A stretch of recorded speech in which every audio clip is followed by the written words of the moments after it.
We know that strikes over recent years have cost the NHS billions, and when resident doctors have been on strike, other NHS staff have had to step up to help keep the NHS going. Now what this means is that we've broken that cycle of strikes. We can now focus on working together with resident doctors to make the NHS stronger. Well, look, the important thing is to keep working with them to make sure that we avoid strikes in the future as well. You know, we've now got this deal, which is a really important step forward. It means that the current dispute is over.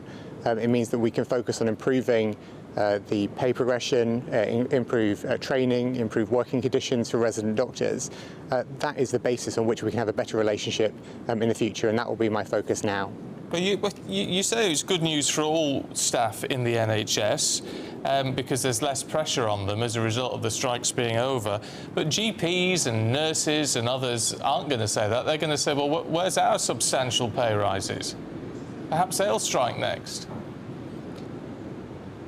Well, look, I'm having conversations with the unions representing other workforces in the NHS as well, because they do such an important job, whether that's nurses, paramedics, porters, people right across the NHS, and make the NHS what it is. And I want to keep having those conversations to support all staff. But I think it's worth putting on record, you know, my thanks and the thanks of all of us for the work that other NHS staff have done in recent years when resident doctors have been on strike, because they've played such an important role in keeping the NHS going and making sure we can continue to serve patients. But the problem is, you say it's broken the cycle of strikes. And if you look back in history and see how all this has played out, it looks like you're facilitating a cycle of strikes, because ultimately we're getting nothing from them in return for this, and as long as they keep the pressure up for long enough, the government seems to cave in and give them what they want financially.